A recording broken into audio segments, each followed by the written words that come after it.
설마 너 나와 언제부터 둘이었어? 아침 햇살이 부엌 창문으로 스며들었지만 서진은 그 따뜻한 빛을 제대로 느끼지 못한 채 멍하니 커피 머신 앞에 서 있었다. 물이 떨어지는 소리는 평소와 다르지 않았지만 오늘은 그 잔잔한 소리마저 마음을 불안하게 만들었다. 준호가 전날 밤 늦게 들어왔을 때의 모습이 계속 머릿속에 남아 있었기 때문이다. 이야기 시작 전에 앞서 살아오며 마음속에 쌓인 이야기는 누구에게나 소중합니다. 구독과 좋아요를 눌러주시면 더 많은 인생의 장면들을 함께 나눌 수 있습니다.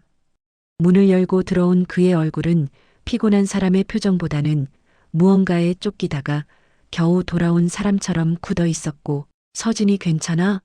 라고 묻는 순간에도 그는 짧은 한숨을 내쉬며 응, 피곤해서 그래. 일단 씻고 잘게. 라고 말한 뒤 방으로 들어가 버렸다. 서진은 커피잔을 들고 소파 쪽으로 천천히 걸어갔다.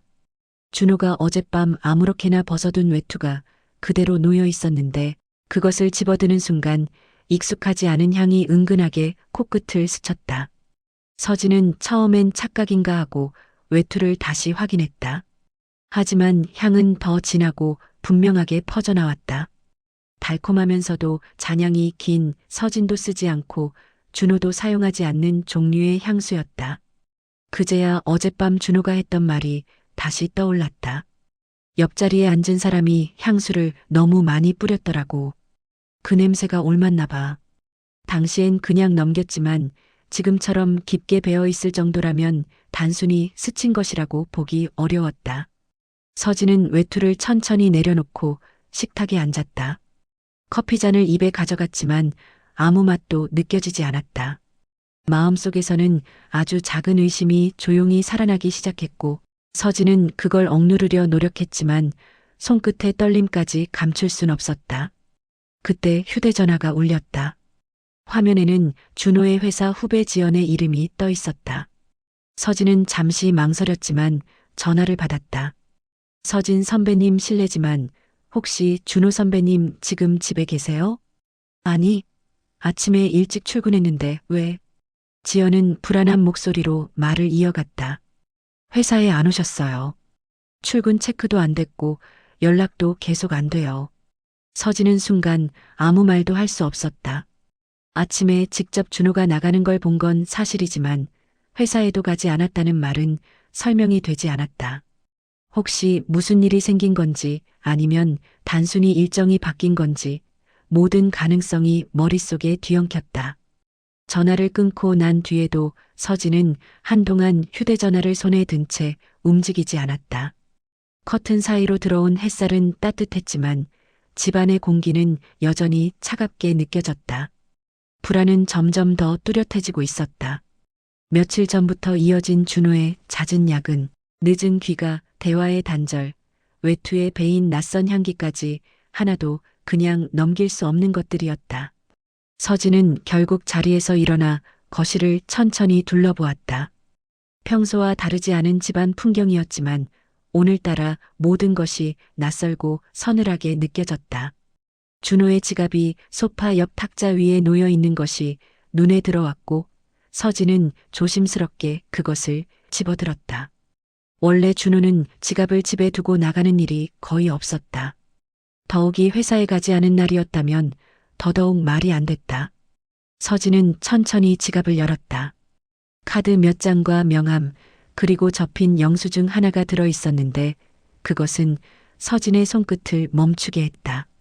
호텔 로고가 선명하게 박힌 영수증이었고 날짜는 바로 어젯밤, 시간은 새벽 0시 47분이었다.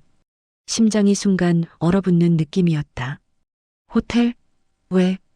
영수증 아래에는 2인 조식 포함, 레이트 체크아웃이라는 문구까지 적혀 있었다. 더 이상 단순한 오해라고 말할 수 있는 단계가 아니었다. 손이 조금씩 떨리기 시작했고 서진은 숨을 크게 들이마시려 했지만 가슴이 막혀 제대로 숨이 들어오지 않았다. 설마 정말? 그녀는 스스로에게 말을 걸 듯 중얼거렸지만 마음의 균열은 이미 벌어지기 시작했다. 그때였다. 휴대전화가 또 울렸다. 이번에는 모르는 번호였다. 서진은 잠시 멈췄지만 결국 전화를 받았다. 여보세요? 짧은 정적이 흐른 뒤 낮고 단단한 목소리가 들려왔다. 주서진님 맞으시죠? 강준호 씨와 관련해서 연락드렸습니다. 지금 확인해야 할 게 있습니다. 그 말 한 문장만으로도 서진은 자신이 이제 되돌릴 수 없는 길의 초입에 서 있다는 것을 직감했다. 낯선 번호에서 걸려온 전화는 서진의 마음을 더욱 불안하게 만들었다. 남자는 조심스럽지만 단단한 목소리로 강준호 님이 투숙하신 호텔에서 분실물 신고가 접수되었다고 말했다. 그 순간 서진은 숨을 삼키듯 멈췄다. 준호가 호텔에 있었다는 사실은 상식적으로 이해되지 않았다. 어젯밤 호텔이요? 확실한가요? 남자는 조금도 흔들림 없는 말투로 체크인 기록과 CCTV까지 동일 인물로 확인됐다고 했다. 말을 들을수록 오해라고 부정할 여지가 없었다. 통화가 끊기자 서진은 휴대전화를 들고 한참을 멍하니 서 있었다. 뛰지 못하는 심장처럼 뭔가 부서지는 소리만 가슴 안에서 반복되었다. 그녀는 결국 소파 옆에 놓인 준호의 지갑을 다시 꺼냈다. 이미 본 영수증이었지만 혹시 잘못 본 건 아닐까 하는 마음에 다시 펼쳐본 것이다. 영수증에는 호텔 로고와 날짜, 새벽 47분 체크인 기록, 그리고 2인 조식 포함이라는 문구가 선명히 적혀 있었다. 그 어떤 실수도 아닌 의도된 흔적이었다. 서진은 그 자리에서 한동안 아무 말도 하지 못했다. 지갑 안은 지나치게 깔끔했다. 원래 준호는 영수증이 쌓여도 크게 신경 쓰지 않는 사람이었는데 오늘만큼은 종이 한 장 남지 않은 상태였다. 마치 어떤 흔적은 남겨두고 어떤 흔적은 지운 것처럼 보였다. 서진의 마음속에서 불안은 점점 구체적인 의심으로 변해갔다. 거실을 천천히 걸으며 전화를 걸어봤지만 준호의 휴대전화는 연결음만 길게 울리다가 음성사서함으로 넘어갔다. 3번, 4번 걸어도 같았다. 연락이 되지 않는 남편, 호텔 영수증, 출근하지 않은 사실. 모든 퍼즐이 하나의 방향을 향하고 있었다. 그러다 다시 울린 전화. 아까와 동일한 번호였다. 서진은 떨리는 손으로 천천히 통화 버튼을 눌렀다. 여보세요? 남자의 목소리는 전보다 더 조심스러웠다. 한 가지 더 안내드릴 내용이 있어 연락드렸습니다. 객실에서 확인된 물품 중 사모님께서 직접 확인하시는 것이 좋을 듯합니다. 직접 확인해야 할 물건. 그 말은 서진의 등줄기를 서늘하게 만들었다. 제가 지금 가면 되나요? 가능하시다면 빠를수록 좋습니다. 통화가 끝나자 집안의 공기는 완전히 달라져 있었다. 창가에서 흔들리던 커튼마저 낯설게 보였고 식탁 위 식어버린 커피는 더 이상 향도 느껴지지 않았다. 눈앞의 풍경은 그대로인데 삶 전체가 기울어지는 느낌이었다. 서진은 천천히 외투를 집어들었다. 뭔가 잘못되었을지도 모른다는 두려움, 하지만 사실을 확인하지 않고는 한 걸음도 더 버틸 수 없다는 절박함이 뒤섞여 있었다. 현관문을 열자 차가운 공기가 얼굴을 스쳤고 그 차가운 바람이 오히려 마음속 결심을 더 단단하게 만들었다. 아파트 복도를 걸어 내려가며 서진은 몇 번이나 혹시 오해면 어떡하지? 만약 사실이면 난 어떻게 해야 할까? 이 두 문장 사이를 끝없이 오갔다. 엘리베이터 안에서 불빛은 유난히 밝았지만 서진의 얼굴은 어둡고 굳어 있었다. 남편이 왜 호텔에 있었는지, 왜 회사에도 가지 않았는지, 왜 외투에서 낯선 향이 났는지 그 어떤 것도 설명되지 않았다. 1층에 도착했을 때 서진은 잠시 걸음을 멈췄다. 심장이 천천히 그러나 깊게 박동했다. 오늘 마주하게 될 진실은 결코 가벼운 것이 아닐 것이다. 하지만 도망칠 수 없는 길이었다. 서진은 결국 고개를 들었다. 확인해야 해. 자신에게 말하듯 작게 중얼리며 차가운 공기 속으로 조용히 첫 발을 내딛었다. 그 발걸음은 두려웠지만 이미 진실로 향하는 길은 열려 있었다. 택시 창문 밖으로 스치는 풍경은 빠르게 지나가고 있었지만 서진의 시선은 초점 없이 한 곳에 고정되어 있었다. 호텔로 가는 길은 생각보다 멀지 않았지만 마음속 시간은 한없이 느리게 흘렀다. 전화로 안내받은 내용은 짧았지만 그 짧은 말 속에 담긴 의미가 머릿속을 계속 두드리고 있었다. 직접 확인하셔야 할 물건입니다. 그 말은 분명히 무언가를 암시하고 있었다. 호텔 앞에 도착하자 서진은 잠시 차 안에서 숨을 고르듯 머물렀다.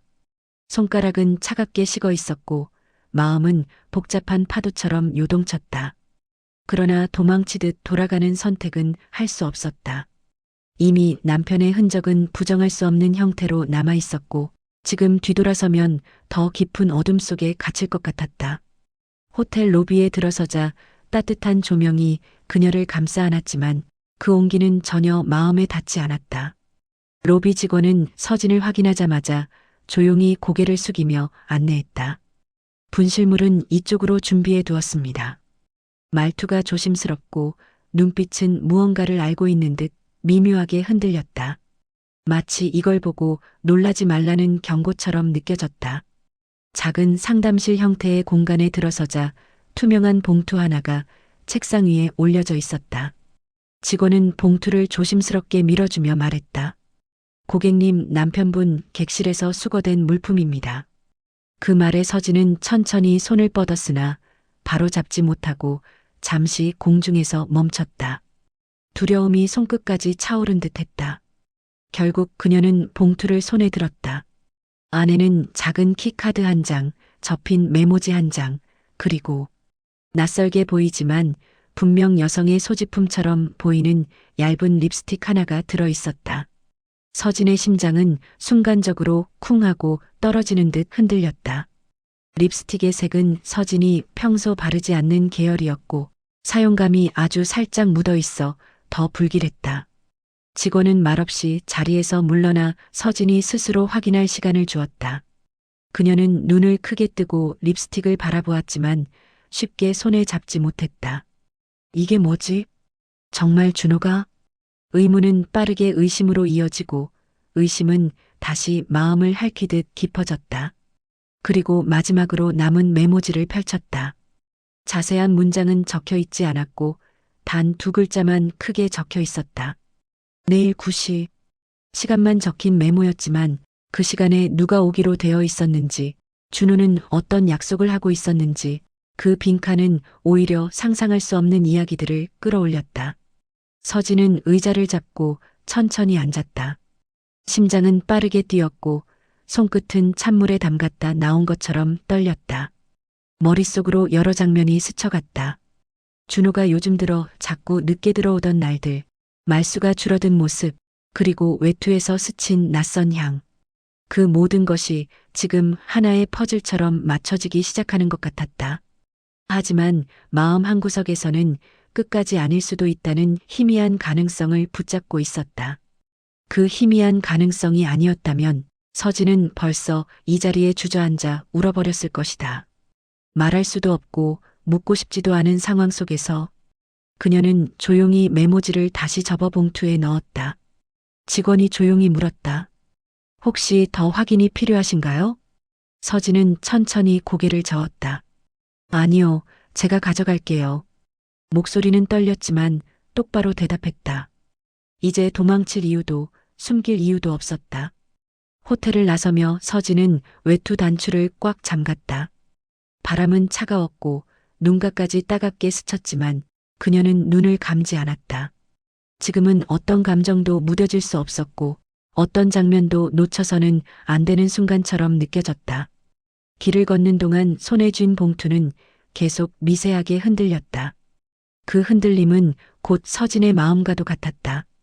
확신과 의심, 분노와 두려움, 그리고 아주 작은 기대까지 온갖 감정이 한꺼번에 밀려왔다. 집으로 돌아가는 길, 서진은 마침내 결심했다. 오늘 밤 준호가 집에 돌아온다면 무조건 이야기해야 한다는 것을. 확인하지 않으면 안 되는 이야기가 시작되고 있었다. 그리고 그 시작점에는 준호가 남긴 이 작은 봉투 하나가 모든 문을 열고 있었다. 집에 돌아온 서진은 현관문을 닫자마자 잠시 기대어 숨을 골랐다. 손에 쥐고 있던 투명 봉투는 조명 아래에서 더 도드라져 보였고 그 안에 담긴 립스틱과 메모가 마음을 계속 짓눌렀다. 그녀는 봉투를 식탁 위에 올려두고 천천히 의자에 앉았다. 머릿속은 하루 내내 흔들리던 생각들로 어지러웠지만 준호가 돌아오기 전까지 피하지 않겠다는 마음 하나만은 분명했다. 현관문이 다시 열리고 준호가 들어왔다. 그는 신발을 벗으며 피곤한 숨을 내쉬었고 거실로 들어오다 봉투를 보고 걸음을 멈췄다. 이게 뭐야? 준호의 목소리에는 놀람과 불안이 섞여 있었다. 서진은 천천히 고개를 들었다. 당신 호텔방에서 나왔대. 그 립스틱도 메모도. 말을 끝내는 순간 마음속 깊은 곳에서 끓어오르던 불안이 다시 한번 가슴을 짓눌렀다. 준호는 봉투를 바라보며 손을 뻗었다가 다시 멈췄다. 내 거 아니야. 정말이야. 대답은 빠르지 않았고 억울함보다 혼란에 가까웠다. 서진은 그의 눈을 바라보며 조용히 물었다. 그럼 누구 거야? 왜 당신 방에서 나온 건데? 준호는 잠시 말이 없었다. 입술만 움직이다 멈추고 손끝을 맞잡으며 시선을 피했다. 모르겠어. 진짜로 몰라. 그의 목소리는 분명했지만 확신은 없었다. 서진은 식탁 모서리를 가볍게 쥐며 말했다. 모른다는 말로는 지금 설명이 안 돼. 그 말은 비난이라기보다 상처받은 마음이 조심스럽게 흘러나온 소리였다. 준호는 눈을 감고 깊게 숨을 들이켰다. 요즘 나도 너무 정신없었어. 뭔가 계속 꼬여있고 기억도 몇 개 빠져 있는 것 같아. 그는 고개를 숙이며 한숨을 삼켰다. 하지만 그런 일 나 안 했어. 서진은 그 말을 믿고 싶은 마음과 믿지 못하는 마음 사이에서 흔들렸다. 그 메모. 내일 9시. 그 시간 당신 누구 만나기로 했던 거야? 준호는 고개를 저었다. 모르겠어. 그런 약속 한 적 없어. 짧은 침묵이 두 사람 사이에 흘렀다. 어디서부터 잘못된 건지, 누가 무얼 꾸민 건지. 둘 다 짐작은 있지만 결론은 없었다. 서진은 조용히 숨을 내쉬며 말했다. 나 이게 그냥 부부싸움이라고 생각 안 해. 뭔가 더 큰 게 섞여 있어. 준호도 천천히 고개를 끄덕였다. 나도 그렇게 느껴. 누군가가 우리 사이에 뭔가 끼워 넣은 느낌이야. 그는 손을 뻗어 서진의 손등에 살며시 올렸다. 식은 손을 감싸며 낮게 말했다. 확인할게. 오늘 호텔에서 사라진 내 일정, 내가 모르는 기록들, 그리고 이 봉투가 왜 내 방에 있었는지. 전부 다. 서진은 잠시 그 손을 바라보다 작게 고개를 끄덕였다. 그럼 나도 같이 확인할게. 그 말은 두려움 대신 단단한 결심이었다. 둘은 조용히 손을 맞잡은 채 한동안 아무 말도 하지 않았다. 하지만 그 침묵 속에서 서서히 같은 방향을 향하는 마음이 만들어지고 있었다. 그리고 서진은 느꼈다. 이 일이 단순한 외도 의심이 아니라 누군가의 의도적인 움직임일 수도 있다는 것을. 밤이 깊어가며 집안은 어느 때보다 조용했지만 서진과 준호 사이의 공기는 오히려 더 무거워지고 있었다. 식탁 위에 놓인 립스틱과 메모는 말을 하지 않아도 두 사람의 시선을 계속 끌어당기며 의심과 불안의 그림자를 드리우고 있었다. 준호는 의자에 기대지 않고 약간 앞으로 몸을 숙인 채 서진의 얼굴을 조용히 살폈다. 오늘 하루 종일 생각했어. 이게 누가 의도적으로 만든 거라면 우릴 갈라놓으려는 이유가 있어야 할 거잖아. 그의 목소리는 조용했지만 흔들림이 없었다. 서진은 두 손을 포개며 말없이 고개를 끄덕였다. 나도 그래. 그 사람 회사에서 요즘 계속 이상했어. 날 괜히 불러세우고 누구랑 얘기하면 꼭 그걸 보고 있는 것 같고. 말을 이어가는 동안 그녀의 목소리는 점점 작아졌지만 그 안에는 지난 몇 달 동안 혼자 견디고 버틴 흔적이 분명했다. 준호는 잠시 생각에 잠기다 천천히 입을 열었다. 혹시 누군가랑 부딪힌 적 있어? 질투한다든지 경쟁한다든지. 그런 사람. 서진은 손가락을 꼼지락거리며 기억을 더듬었다. 정확히 갈등이라고 하기는 애매하지만 팀 안에서 나만 따로 부르는 사람이 있었어. 부드럽게 대해주는 척하면서 은근히 사적인 부탁을 하려고 했던 사람. 그녀는 그 이름을 말하려다가 입술을 꽉 깨물었다. 준호는 그런 그녀의 행동만으로도 대략 감을 잡을 수 있었다. 내가 말 안 해도 돼. 나중에 내가 직접 확인할게. 준호의 말은 짧았지만 단단했고 서진은 그 말에 처음으로 미세하게 안도감을 느꼈다. 그러나 두 사람이 잠시 숨을 고르는 동안 거실 한쪽에서 준호의 휴대폰이 진동하며 울렸다. 그는 화면을 확인했지만 발신자는 표시되지 않았다. 익숙하지 않은 번호였다. 누구지? 그는 망설임 없이 통화를 받았다. 준호 씨? 낯선 남자의 목소리였고 감정이 느껴지지 않는 묘한 톤이었다. 호텔에서 있었던 일을 조용히 끝내는 게 좋을 겁니다. 갑작스러운 말에 준호는 순간 말문이 막혔다. 누구십니까? 그는 낮고 단호하게 물었지만 상대는 이름을 밝히지 않았다. 시끄럽게 만들면 당신도 아내분도 힘들어질 테니까요. 한순간 거실의 공기가 얼어붙었다. 준호는 이를 악물며 말했다. 협박입니까? 하지만 상대는 질문에 답하지 않은 채 단정적으로 말했다. 내일 움직이지 않는 게 좋습니다. 그게 정답입니다. 그리고 통화는 갑자기 끊겼다. 전화기를 내려놓은 준호의 표정은 굳어 있었고 서진은 그의 얼굴을 확인한 순간 불길한 느낌이 들어 조용히 다가왔다. 무슨 일이야? 준호는 잠시 말을 잇지 못했다. 방금 들은 내용이 너무 노골적이었고 그 안에 담긴 위협은 숨기기엔 너무 무거웠다. 누가 전화했어? 호텔에서 본 걸 조용히 하래. 서진의 눈이 크게 흔들렸다. 그게 무슨... 목소리는 떨렸고 두려움이 서서히 밀려오는 듯했다. 준호는 그녀의 손을 조용히 잡아주며 말했다. 걱정하지 마. 이건 우리가 잘못한 게 아니라 누군가가 숨기려는 게 있는 거야. 그는 천천히 숨을 들이쉬었다. 그리고 지금 누군가가 우리 둘을 동시에 건드리고 있어. 서진은 고개를 숙이며 조용히 말했다. 이게 단순한 오해가 아니라는 거네. 준호는 깊은 목소리로 답했다. 그래. 여기서 멈추면 우리가 당하는 거야. 잠시 고요가 흐르고 두 사람은 아무 말 없이 서로를 바라보았다. 문제의 중심에 점점 가까워지고 있다는 불안감과 동시에 함께 맞서겠다는 묵직한 결심이 서서히 자리 잡고 있었다. 서진이 입술을 떨며 조용히 물었다. 그럼 어떻게 할 건데? 준호는 손을 놓지 않은 채 단단한 눈빛으로 대답했다. 내일 회사부터 다시 확인하러 갈 거야. 그리고 누가 이 상황을 만들고 있는 건지 끝까지 잡아낼 거야. 그 말은 단순한 의지가 아니라 이미 마음속에서 결론이 난 선언이었다. 그 순간 두 사람 사이에 길게 드리워져 있던 오해와 불신의 그림자가 아주 조금씩 걷히기 시작했다. 하지만 그 대신 더 크고 더 깊은 어둠이 조용히 다가오고 있었다.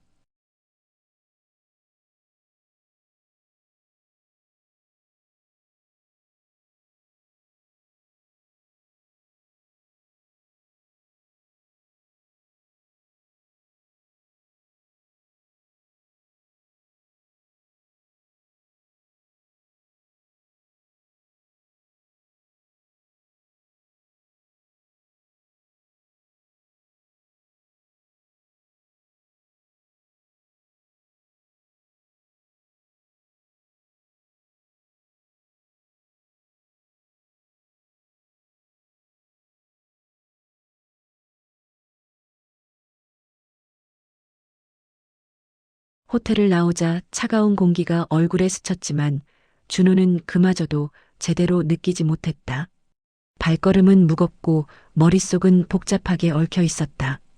서진의 표정, 회장의 침착한 얼굴, 드레스룸에 퍼져 있던 공기까지 모든 것이 뒤섞여 한 장면씩 되풀이되며 준호의 가슴을 짓눌렀다. 그는 주차장까지 어떻게 걸어왔는지도 기억나지 않은 채 차문을 열고 조용히 운전석에 몸을 기대었다. 시동을 걸려다 말고 준호는 손을 핸들 위에 얹은 채 한참을 움직이지 못했다. 눈을 감으면 오히려 더 생생하게 떠오르는 장면들이 그를 괴롭게 했다. 서진이 놀라던 눈빛, 무언가 말하려던 입술, 그리고 회장이 뒤에 서서 조용히 그 상황을 바라보던 모습까지. 모든 것이 외도처럼 보였지만 마음 한구석에서는 설명되지 않는 묘한 감정이 계속 걸렸다. 그녀는 쉽게 그런 선택을 할 사람이 아니었다. 준호는 그걸 누구보다 잘 알고 있었다. 한참을 멍하니 앉아있던 준호의 시야에 핸드폰 화면이 들어왔다. 대시보드 위에서 희미하게 빛나는 알림창에는 서진 음성 메시지라는 글자가 떠 있었다. 그는 숨을 한번 깊게 들이켰지만 재생 버튼을 누르는 손끝은 쉽게 움직이지 않았다. 망설임 끝에 결국 화면을 눌렀다. 준호 씨. 서진의 목소리는 이미 울음이 섞여 있었고 숨을 몰아쉬는 소리가 이어졌다. 제발 집에 와줘요. 해야 할 말이 있어요. 지금 설명하면 믿기 어렵겠지만 그래도 한 번만 얼굴 보고 얘기해요. 짧은 메시지는 금방 끝났지만 그녀가 얼마나 절박했는지 그 몇 초 안에 다 담겨 있었다. 이어서 두 번째 메시지가 도착했다. 오늘 본 거 당신이 어떻게 느꼈을지 알아요. 하지만 그게 전부는 아니에요. 도망치지 말고 제 얘기를 들어줘요. 준호는 휴대폰을 천천히 내려놓고 앞유리를 바라보았다. 유리창 밖으로 보이는 밤거리는 고요했지만 머릿속은 점점 더 소란스러워졌다. 배신감과 분노, 혼란과 두려움이 서로 부딪히며 마음을 뒤흔들었다. 그러나 메시지 속 서진의 목소리에서 느껴지던 두려움은 쉽게 지워지지 않았다. 이렇게 끝낼 수는 없지. 그는 작게 중얼거리며 시동을 걸었다. 엔진 진동이 차 안을 채우고 조용히 도로로 빠져나갔다. 라디오는 켜지지 않았고 바퀴가 아스팔트를 밟는 소리만 적막한 새벽을 깼다. 집 앞에 도착한 준호는 차문을 열기도 전에 손이 잠시 멈췄다. 현관문 틈새로 새어나오는 따뜻한 불빛이 어둠 속에서 또렷하게 보였다. 서진이 잠들지 않고 기다리고 있다는 걸 굳이 말하지 않아도 알 수 있었다. 문고리에 손을 올리기까지 준호는 오랜 시간이 걸린 듯 느껴졌다. 문을 열고 들어서자 거실 소파에 앉아있던 서진이 고개를 들었다. 그녀는 눈두덩이 붓고 얼굴은 새하얗게 질린 채 한참을 울었던 흔적을 숨기지 못했다. 준호를 보는 순간 서진은 입술을 달달 떨며 작게 말했다. 왔구나. 그 한마디만으로도 그녀가 얼마나 무너져 있었는지 알 수 있었다. 준호는 신발을 벗고 소파 맞은편에 천천히 앉았다. 둘 사이에는 무거운 침묵이 내려앉았고 공기조차 흐르는 듯 조용했다. 할 말 있다며. 준호의 목소리는 낮고 침착했지만 그 안에는 억눌린 감정이 묻어 있었다. 서진은 손가락을 꽉 쥐었다가 다시 풀며 말문을 열었다. 오늘 당신이 본 거 그렇게 보였을 거라는 거 알아요. 근데 그게 전부는 아니에요. 정말 아니에요. 준호는 눈빛을 바꾸지 않은 채 그녀를 바라보았다. 서진은 숨을 한번 삼키더니 고개를 조금 들고 조심스럽게 말했다. 모든 시작은 사실 당신 때문이었어요. 그 말은 예상할 수 없는 무게로 준호의 가슴에 꽂혔다. 서진의 진짜 이야기가 이제야 시작되는 듯했다. 서진은 준호가 소파 맞은편에 앉는 순간부터 이미 손끝이 떨리고 있었다. 밤새 울어 부은 눈이 완전히 가라앉지도 않은 데다 어떤 말부터 꺼내야 할지 머릿속이 계속 빙글빙글 돌고 있는 듯했다. 준호는 등받이에 기대지 않고 약간 앞으로 몸을 기울인 채 서진을 바라보고 있었는데 그 시선은 차갑게 굳어 있으면서도 어딘가 복잡한 감정을 억누르고 있는 듯 보였다. 두 사람 사이에는 말로 표현할 수 없는 공기가 조용히 내려앉아 있었다. 준호 씨. 서진이 입을 열었지만 목소리는 쉬어 있었고 방금 전에 한숨을 삼킨 흔적이 그대로 배어 있었다. 오늘 그 일이 어떻게 보였을지 알아요. 정말 알아요. 고개를 살짝 숙인 채 그녀는 말을 멈추었고 준호는 어떠한 반응도 하지 않은 채 그저 그녀의 다음 말을 기다리고 있었다. 근데 그 사람이랑 그런 사이 절대 아니에요. 서진은 조금 더 힘을 주어 말했지만 그 음성은 담담함 속에 두려움이 섞인 묘한 떨림이 있었다. 마치 믿어달라는 게 아니라 최소한 오해만은 아니었으면 좋겠다는 마음으로 보였다. 준호는 잠시 눈을 깜빡이며 말했다. 그럼 뭔데? 왜 그 방에 있었던 건데? 이 질문은 억울함보다 상처 쪽에 더 가까웠다. 어디선가 무너진 마음을 붙잡고 사실을 확인하려는 느낌이었다. 서진은 손가락을 꽉 감싸쥐고 나서야 간신히 말을 이었다. 모든 건 몇 달 전부터였어요. 회사에서 문제가 생기기 시작했어요. 제가 맡았던 프로젝트에서 누락된 비용이 있었는데 그게 전부 제 책임으로 돌아오기 시작했어요. 준호의 눈빛이 순간적으로 달라졌다. 처음 듣는 이야기였다. 서진은 시선을 바닥에 두고 천천히 이어갔다. 그때 회장님이 저를 따로 불렀어요. 도와주겠다고 했어요. 대신 내 말 하나도 빼지 말고 따르라고. 서진의 목소리는 한층 더 가라앉았다. 처음엔 그냥 회사 일이라고 생각했어요. 윗사람이니까 그럴 수 있다고. 그런데 점점 사적인 부탁이 많아졌어요. 늦은 시간에 불러내거나 필요 없는 동행을 요구하거나. 말을 하다 말고 서진은 잠시 눈을 감았다. 어느 날은 대놓고 말했어요. 일 도와준 대가가 필요하다고요. 그게 무슨 의미인지 너무 분명했어요. 준호의 손이 무릎 위에서 살짝 움찔했다. 분노라기보다 자신이 몰랐던 서진의 고통이 피부로 느껴지는 순간이었다. 거리를 두려고 했는데 회장님이 제 프로젝트 기록을 다 들고 있었어요. 제가 아니라고 해도 누가 제 말을 들어주겠어요. 조금이라도 어긋나면 저는 바로 잘릴 상황이었고 서진은 작게 숨을 들이켰다. 그래서 도망칠 타이밍을 계속 봤어요. 오늘 호텔에 간 것도 그 사람한테 더 이상 못하겠다고 말하려고 갔던 거예요. 준호는 가볍게 고개를 들었다. 근데 왜 방에 있었어? 왜 그렇게 가까이 앉아 있었던 거냐고. 그 질문에 서진은 눈을 질끈 감았다. 제가 들어간 게 아니에요. 회장님이 먼저 들어오라고 했어요. 사람들이 지나가고 있었고 밖에서 말하면 더 시선이 가니까 그냥 들어갔어요. 하지만 그 안에서 무슨 말이 오갔는지는 당신도 알 거예요.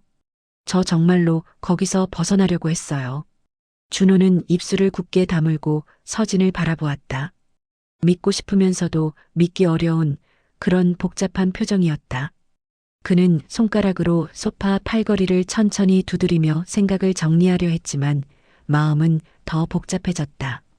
그때 서진이 조용히 말했다. 준호 씨. 그녀의 목소리는 울음을 간신히 삼킨 듯 했다. 당신이 저한테 관심 끊었던 그 시절 기억나요? 회사에서 힘들다 말할 때도 당신은 늘 지쳐 있었고 나도 그걸 이해한다고 말하면서도 사실은 너무 외로웠어요. 준호의 눈빛이 흔들렸다. 그때 회장님이 다가왔어요. 처음에는 그냥 일적으로 도와주는 줄 알았어요. 그런데 점점 내가 혼자라는 걸 아는 사람처럼 굴더라고요. 그러다 보니 저는 더 말 못하게 된 거예요. 잠시 정적이 흘렀다. 서진은 눈을 들고 준호를 똑바로 바라보았다. 그러니까 당신 때문이었다는 건 당신 탓이라는 뜻이 아니에요. 그저 내가 혼자라고 느꼈던 순간에 그 사람이 틈을 파고든 거예요. 내가 약해져 있었던 때였고 그래서 숨어버린 거예요. 준호는 깊게 숨을 들이쉬었다. 혼란스럽고 아프지만 가볍게 넘길 수 없는 말이었다. 둘 사이의 긴 침묵은 어떤 결론으로 이어지지는 않았지만 적어도 하나만큼은 분명했다. 모든 게 단순한 외도가 아닐 수도 있다. 준호의 마음속에서 이제 막 새로운 문이 조금씩 열리고 있었다. 다음 날 아침 준호는 눈을 뜨자마자 머릿속이 무겁게 가라앉는 느낌을 받았다. 전날 밤 서진의 말을 곱씹어 보아도 명확한 결론은 나오지 않았고 믿어야 할지 의심해야 할지 알 수 없는 감정만 남아 있었다. 하지만 하나는 분명했다. 확인해 보지 않고 결론 내리면 안 된다는 생각이었다. 그래서 준호는 서둘러 코트를 걸치고 집을 나섰다. 목적지는 서진이 일하는 회사였다. 출근 시간에 회사 앞은 분주했지만 사람들의 표정은 어딘가 경직되어 있었다. 준호는 건물 주변을 천천히 걸으며 서진이 말했던 협박 메일과 프로젝트 문제를 떠올렸다. 회사에서 그녀가 그렇게 힘들었다는 사실을 어제 처음 알았다는 게 마음 한구석을 아프게 했다. 자신이 조금만 더 살폈다면 서진이 혼자 버티는 시간을 줄일 수 있었을까 하는 생각도 스쳤다. 그때 서진과 함께 일하던 동료가 회사 입구로 들어가는 모습이 보였다. 준호는 머뭇거리다 조심스럽게 다가갔다. 저 잠깐 말씀 좀 여쭐 수 있을까요? 동료는 놀란 표정으로 고개를 들었지만 준호의 얼굴을 알아본 듯 곧 조용히 고개를 끄덕였다. 서진 씨 요즘 어땠나요? 준호의 목소리는 최대한 차분하려 했지만 안에 묻은 걱정이 드러나는 걸 숨길 수 없었다. 동료는 주위를 확인하듯 시선을 돌리고 나서 작게 말했다. 많이 힘들어했어요. 회의실에서 울고 나오는 걸 본 직원도 있어요. 야근도 너무 잦았고 혼자서 뭔가 버티는 느낌이었어요. 그 말은 준호의 가슴을 찌르듯 파고들었다.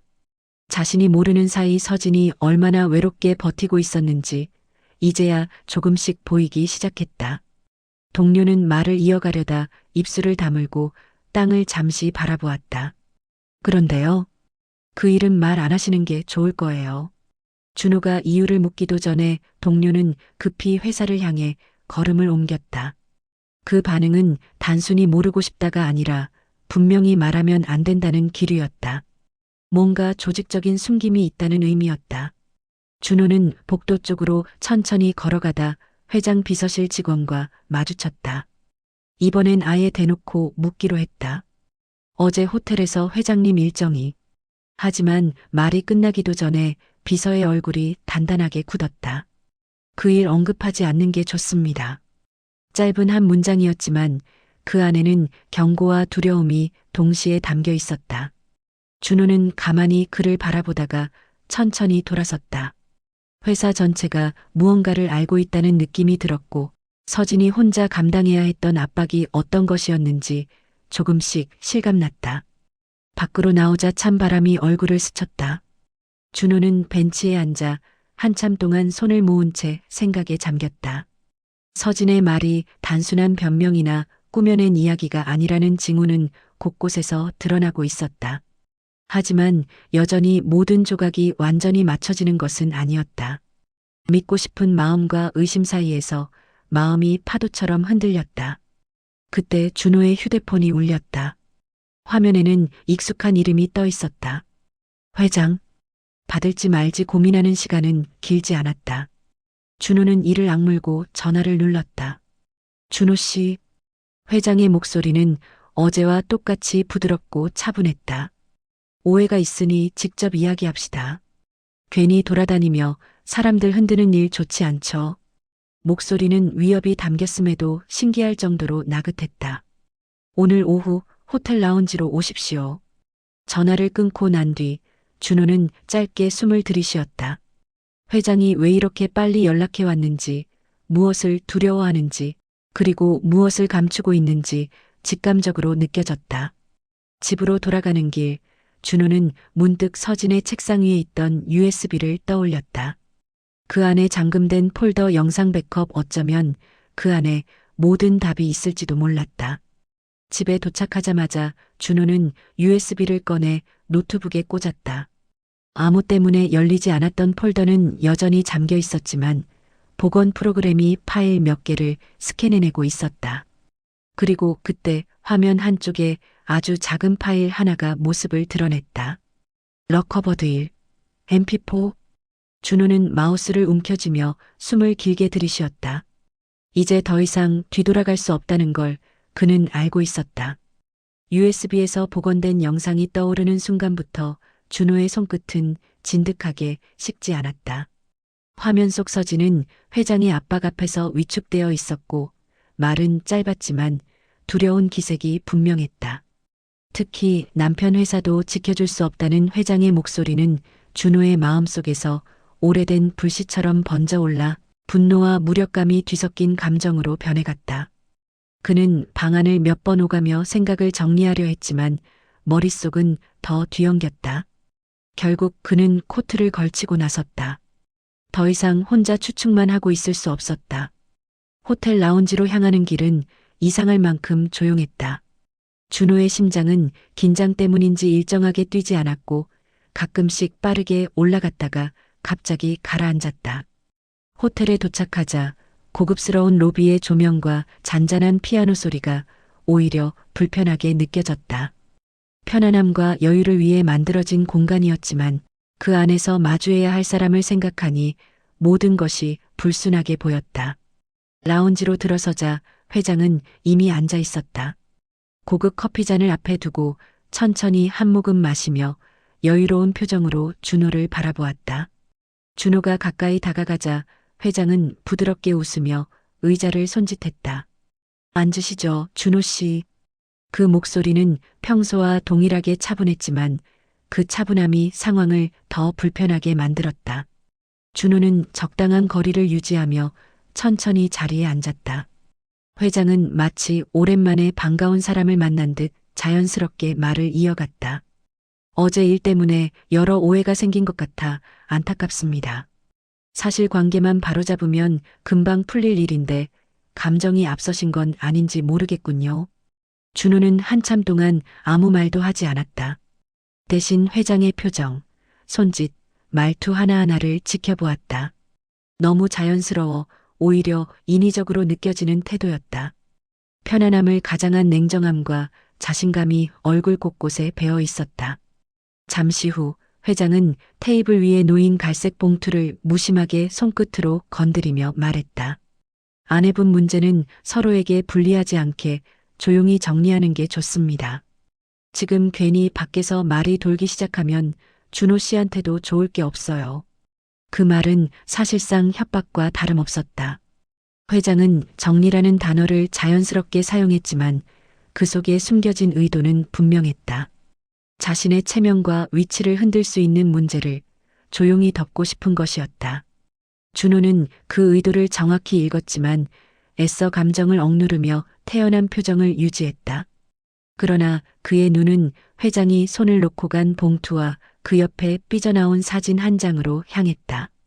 사진의 일부만 보였지만 그것만으로도 의심을 불러일으키기에 충분했다. 준호는 천천히 손을 뻗어 그 사진을 들었다. 사진 속에는 회장이 호텔의 다른 공간에서 한 젊은 여성과 함께 웃고 있는 모습이 담겨 있었다. 서진이 아니었고 그 표정은 더 가벼웠고 친밀했다. 두 사람이 함께 찍힌 장면은 누가 봐도 사적인 관계였고 그것은 회장이 말했던 오해라는 말이 얼마나 거짓에 가까운지를 단번에 보여주는 증거였다. 준호는 사진을 바라보며 마음속에서 묵직한 감정이 천천히 올라오는 것을 느꼈다. 분노라기보다 상황이 명확해지는 데서 오는 싸늘한 확신에 가까웠다. 회장은 그 순간에도 아무렇지 않은 미소를 지으며 커피를 마시고 있었다. 자신이 한 행동이 드러날 수도 있다는 불안감 같은 건 찾아볼 수 없었다. 이게 뭡니까? 준호의 목소리는 낮았지만 단단했다. 회장은 조금도 흔들리지 않고 대답했다. 제 사생활입니다. 준호 씨가 찾는 답과는 상관없는 이야기죠. 하지만 준호는 그 대답에서 더 큰 진실을 읽고 있었다. 회장은 자신이 위험할 수 있다는 사실을 아직 모른다는 듯 여전히 자신감에 차 있었다. 그리고 그 자신감이 바로 서진에게 어떤 식으로 다가갔는지 준호는 이제야 명확하게 이해할 수 있었다. 그는 사진을 테이블 위에 내려놓으며 천천히 자리에서 일어났다. 회장이 무언가 말하려 했지만 준호는 그를 향해 짧게 말했다. 이 문제 제가 정리하겠습니다. 회장은 여전히 미약하게 웃고 있었지만 준호는 알고 있었다. 이 웃음은 곧 깨질 것이고 지금부터가 진짜 시작이라는 것을. 호텔 라운지에서 돌아온 뒤 준호는 곧장 집으로 향했다. 마음속은 복잡한 생각들로 가득했지만 그중 가장 크게 자리 잡은 감정은 이상하리만큼 차갑고 또렷했다. 회장이 건네던 봉투, 사진 속 젊은 여성, 그리고 정리하자는 그의 말. 모든 것이 서진이 겪어왔던 상황과 정확히 맞물리며 하나의 큰 그림을 만들어내고 있었다. 집에 도착한 준호는 잠시도 쉬지 않고 노트북을 열었다. USB 안에서 복원된 파일을 다시 재생하기 위해서였다. 첫 번째로 나온 영상은 이미 본 것이었지만 준호는 다시 한번 확인했다. 서진이 회장의 요구를 피하려 애쓰던 모습, 목소리에서 느껴지던 공포, 그리고 회장이 감추지 않던 압박의 기운. 한 번 봤을 때보다 두 번째가 훨씬 더 명확하게 다가왔다. 그런데 복구 기록을 다시 살펴보던 중 준호는 리스트 하단에서 작은 숫자 1을 발견했다. 러커버드 2, MP4. 처음엔 보이지 않던 파일이 스캔 프로그램에 의해 뒤늦게 복구된 것이었다. 준호는 숨을 들이쉬고 천천히 클릭했다. 화면이 켜지자 어둡고 좁은 회의실 같은 공간이 나오고 테이블 반대편에 앉은 서진과 회장이 보였다. 서진은 손을 무릎 위에서 꼭 붙잡고 있었고 회장은 그 손을 쳐다보며 낮고 단단한 목소리로 말했다. 말했잖아. 이건 내가 선택할 수 있는 문제가 아니라고. 서진이 떨리는 목소리로 대답했다. 저 그만두고 싶어요. 도와주신 건 감사하지만 더는. 내 남편 회사는? 회장이 말을 끊었다. 그 문제 내가 손만 대면 하루 만에 끝나는 거 알지? 순간 서진의 어깨가 작게 흔들렸다. 그녀는 울음을 참기 위해 고개를 숙였지만 카메라는 그 떨림을 놓치지 않고 담아냈다. 저 제발 이러지 말아주세요. 그럼 나한테 더는 문제 만들지 마. 영상은 거기서 끊겼다. 짧았지만 준호에게는 충분했고 동시에 너무나 아팠다. 서진이 왜 말을 하지 못했는지, 왜 혼자 버티고 있었는지, 왜 준호에게조차 숨길 수밖에 없었는지 모든 이유가 명확하게 드러나는 순간이었다. 준호는 노트북을 천천히 닫았다. 감정이 폭발하지는 않았지만 마음속 깊은 곳에서 조용히 끓어오르는 분노가 차갑게 자리를 잡아갔다. 서진을 지키는 일은 이제 단순한 부부 문제를 넘어 완전히 다른 차원의 일이 되었다. 잠시 뒤 방문이 조심스럽게 열리고 서진이 천천히 방 안으로 들어왔다. 눈은 여전히 충혈되어 있었고 표정은 지쳐 있었다. 둘은 잠시 아무 말 없이 서로를 바라보았다. 말을 꺼내는 순간 어떤 감정이 터질지 서로 알고 있었기 때문이다. 준호가 먼저 천천히 입을 열었다. 서진아, 이제 말해도 돼. 나 다 봤어. 서진의 발걸음이 순간 멈췄다. 영상 본 거야? 준호는 고개를 끄덕였다. 그리고 너 혼자 얼마나 버티고 있었는지도 알겠어. 서진은 천천히 고개를 숙이더니 눈물이 한 줄 흘러내렸다. 미안해, 정말 미안해. 말하면 당신까지 위험해질까봐 그래서. 준호는 조용히 고개를 저었다. 이건 내가 미안해할 일이 아니야. 내가 잘못한 게 아니니까. 잠시 정적이 흘렀다. 이 정적은 불편한 침묵이 아니라 서로가 서로에게 돌아오는 시간 같은 느낌이었다. 준호가 마지막으로 말했다. 이제 우리 둘만의 문제 아니야. 나도 같이 가. 같이 끝내자. 서진은 눈을 감으며 조용히 고개를 끄덕였다. 두 사람 사이에 오래 굳어있던 벽이 비로소 조금씩 녹아내리는 순간이었다. 그리고 준호는 알았다. 이 싸움은 이제 막 시작이라는 걸.